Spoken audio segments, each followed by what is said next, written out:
If you're willing, I can show you ways to strengthen the kingdom without waiting for his approval. Why do you keep me at a distance, Dine? We are supposed to rule together. Hurt and anger clouded his thoughts as he confronted Dany. Andaleeb's face turned pale as she realized her mistake. Though many in the kingdom were angry, Dine spoke in her defense. Andaleeb, though still under scrutiny, threw herself into the work of rebuilding trust with the people. Andaleeb said, her voice firm despite the tears welling in her eyes. She respected his intentions, but she couldn't help feeling like an outsider in her own home. Andaleeb smiled, though her hands trembled slightly as she took his.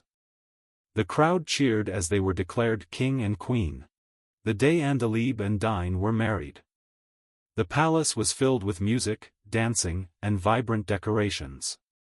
Andaleeb, dressed in an emerald gown embroidered with gold, walked slowly through the courtyard, her heart pounding. She was only 21, and though she had dreamed of becoming a queen, the weight of her new responsibilities was already pressing on her shoulders. Dine, standing tall in his ceremonial robes, looked at her with a reassuring smile. He was a kind man, but there was a seriousness in his eyes that hinted at the many burdens he carried as king. You are not just my wife, Andaleeb, Dine whispered as they stood before the gathered crowd. You are my partner, my equal. Together, we will protect Nyoro and its people. Andaleeb smiled, though her hands trembled slightly as she took his. The crowd cheered as they were declared king and queen. But deep in her heart, Andaleeb wondered if she was ready for what lay ahead. In the months that followed, Andaleeb worked hard to earn the love of the people. She visited villages, helped organize food deliveries, and listened to the concerns of the farmers. The people adored her kindness and dedication. Dine, however, was often consumed by meetings with his advisors. The kingdom faced growing threats from the neighboring land of Karoo, where rumors of an impending invasion were spreading. Andaleeb often dined alone in the evenings, her heart heavy with loneliness. One night, as Dine finally joined her for dinner, Andaleeb voiced her concern. Why do you keep me at a distance, Dine? We are supposed to rule together. I don't mean to shut you out, Dine said with a sigh. But the matters I deal with are dangerous. I want to protect you from the weight of it all. Andaleeb frowned but nodded.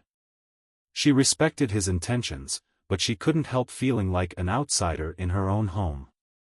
One afternoon, as Andaleeb strolled through the palace gardens, she met Farid, a charming and intelligent advisor who had recently joined the court. Farid was known for his smooth words and sharp mind, and he quickly gained Andaleeb's trust. Your Majesty, Farid said with a respectful bow, you have the heart of a queen, but I sense you wish to do more. Andaleeb smiled. I want to help Dine lead Nyoro, but he keeps me in the dark. How can I make a difference if I'm not trusted? Farid leaned closer.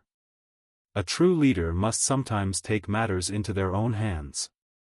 If you're willing, I can show you ways to strengthen the kingdom without waiting for his approval.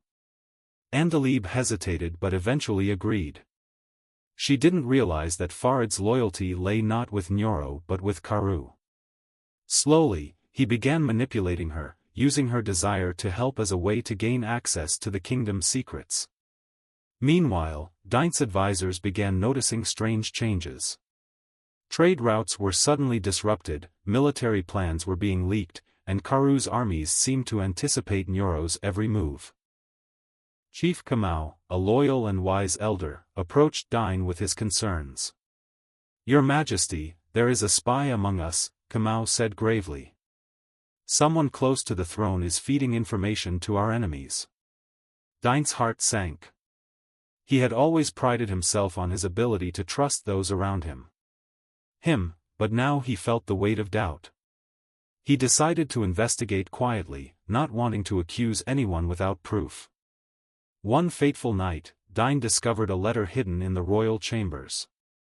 It was addressed to Farid and detailed plans for weakening Nyoro's defenses. As Dine read the letter, his chest tightened.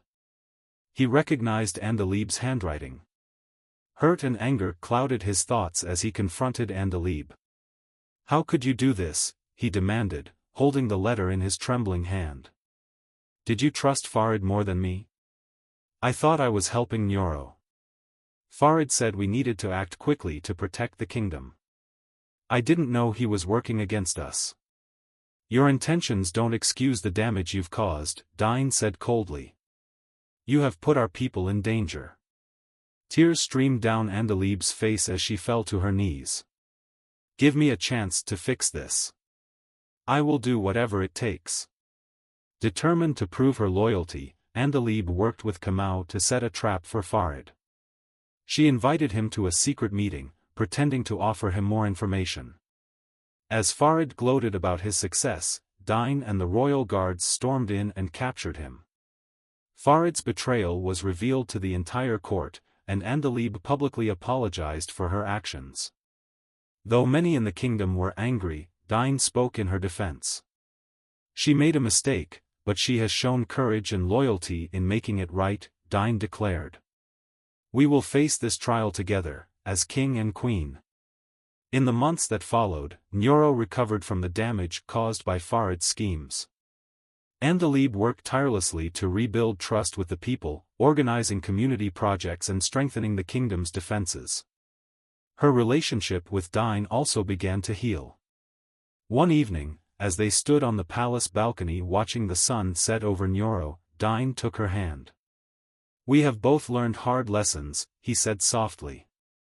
But together, we are stronger than ever. Andaleeb smiled, her heart filled with hope. For Nyoro, she said, I will always give my all. In the days following Farid's capture, the palace was abuzz with activity. Ministers held emergency meetings to assess the kingdom's vulnerabilities, while soldiers fortified the city's defenses. Andaleeb, though still under scrutiny, threw herself into the work of rebuilding trust with the people. She began spending her mornings in the marketplace, listening to farmers. Listening to farmers, merchants, and villagers as they spoke of their needs and fears. She organized food distributions for families affected by Karu's disruption of trade routes and promised to advocate for the common folk in the royal court. Despite her efforts, some villagers whispered behind her back. How can we trust a queen who was deceived so easily, they said. Andaleeb pretended not to hear, but each comment felt like a dagger to her heart. Meanwhile, the strain between Dine and Andaleeb lingered. Though they worked together for the kingdom's recovery, their personal connection was fragile. Dine often spoke in short sentences, his gaze cool and distant. Andaleeb felt the weight of his disappointment, and though she understood it, it hurt deeply. One evening, as they shared a quiet meal in the royal dining hall, Andaleeb broke the silence. Will you ever forgive me, Dine? She asked, her voice trembling.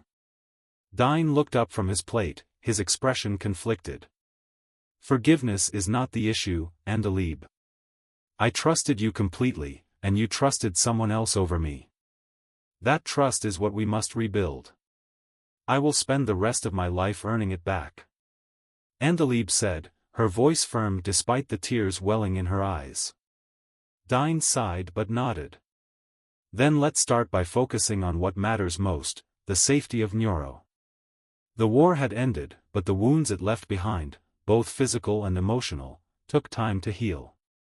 In the weeks that followed, Andaleeb dedicated herself to helping rebuild the villages that had been damaged. She visited homes, listened to the people's concerns, and ensured that resources were distributed fairly. Dine, too, worked tirelessly, focusing on fortifying the kingdom's defenses and strengthening alliances with neighboring regions. Though their duties kept them busy, the bond between them grew stronger with each passing day. One evening, as they walked together through the palace gardens, Andaleeb paused by the fountain and turned to Dine. Do you think we'll ever feel truly at peace? She asked softly. Dine looked at her, his expression thoughtful. Peace is not the absence of challenges, Andaleeb. It's the strength to face them together. And with you by my side, I believe we can face anything. She smiled, feeling a renewed sense of purpose.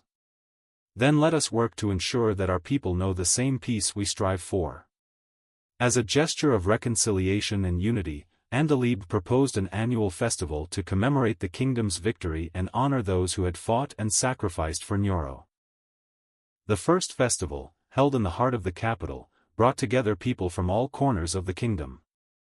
The streets were alive with music, dance, and laughter. Colorful banners adorned every building, and the aroma of traditional dishes filled the air. At the center of the celebration, Dine and Andaleeb addressed the gathered crowd. "Today, we celebrate not just our victory," Dine said, his voice steady and strong, "but the spirit of unity that carried us through our darkest days." The crowd erupted into cheers, and for the first time in months, Andaleeb felt a deep sense of belonging and acceptance. Though the kingdom moved forward, Andaleeb knew she had to confront her past mistakes fully. One day, she visited Farid in the palace dungeons. The once charismatic advisor now looked defeated, his once proud demeanor reduced to bitterness. "Why are you here, Queen?" he asked coldly. "I came to understand," Andaleeb replied, her voice steady. "You betrayed our trust, but I need to know why." Farid scoffed. "Power. It's what drives men like me. And you, for all your kindness, were an easy pawn." Andaleeb felt a pang of guilt but stood firm. "You're wrong, Farid. I was blind, yes, but I've learned from my mistakes. I will never let myself, or my people, be used again." As she left the dungeons, Andaleeb felt a weight lift from her shoulders. She had faced her past and emerged stronger. Years passed, and Nyoro flourished under the rule of Dine and Andaleeb. Together, they built schools, improved trade routes, and strengthened the kingdom's alliances.